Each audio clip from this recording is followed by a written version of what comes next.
الحمد لله وحده والصلاة والسلام على من لا نبي بعده أما بعد فأعوذ بالله من الشيطان الرجيم بسم الله الرحمن الرحيم لعن الذين كفروا من بني إسرائيل على لسان داود یہ یہود جو کہ مغضوب علیہم اور لعنتی قوم ہے، اول روز سے ہی یہ انبیاء کے قاتل واقع ہوئے ہیں۔ ہمارے قرآن نے یہ باتیں ہمیں سب بتائیں۔ یہ اللہ کے نبی عیسیٰ علیہ السلام کو اپنے تئیں قتل کرنے کا دعویٰ کرنے والے یہ انبیاء کے قاتل آج انبیاء کی سرزمین فلسطین میں انبیاء کے ماننے والوں کو بے دردی کے ساتھ شہید کر رہے ہیں۔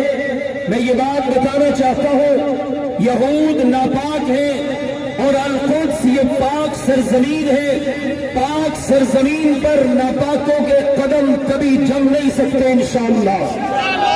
اور آج اس بات کو اللہ کے فضل و کرم سے ہمارے چھوٹے چھوٹے بچے چیتوں جیسی چالیں چلتے ہوئے اسرائیل کے فوجیوں پر جس وقت سنگباری کرتے ہیں، ساری دنیا اس بات کو دیکھ لیتی ہے۔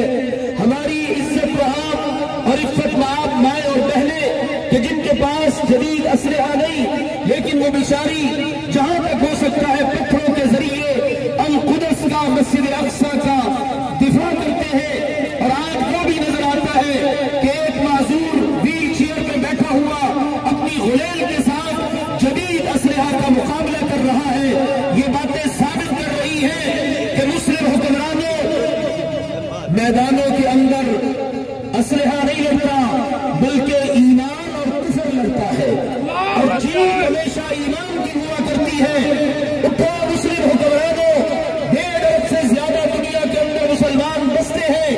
اگر یہ سارے متفق اور متحد ہو جائے تو اللہ کے فضل و کرم سے دنیا کے اندر کسی کافر کی گندی سوچ بھی نہ بنے کہ وہ کسی مسلمان پر ظلم ڈھا سکے۔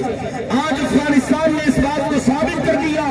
کشمیر کے اندر کھڑے ہوئے مظلوم مسلمان، ہم اللہ کے فضل و کرم سے دنیا بھر کے مظلوم مسلمانوں کو بتانا چاہتے ہیں، شہداء کے وارثوں کی جماعتیں اللہ کے فضل و کرم سے پہلے بھی تمہارے ساتھ تھی، اب بھی تمہارے ساتھ ہے۔ فلسطینی مسلمانوں کو ہم سلام پیش کرتے ہیں کہ جنہوں نے اللہ کے فضل و کرم سے ہر قسم کا ظلم برداشت کیا، لیکن الحمدللہ وہ کھڑے ہیں۔ ہم اللہ کے فضل و کرم سے ان کے ساتھ کھڑے ہیں اور ان کے لیے دعا گو ہے۔ اللہ فلسطین کے مظلوم مسلمانوں کی مدد فرمائے، کشمیر کے مظلوم مسلمانوں کی اللہ مدد فرمائے، اور جہاں بھی کافر ظالم مسلمانوں پر ظلم ڈھا رہے اللہ انہیں نشان عبرت بنائے۔ وآخر دعوانا ان الحمد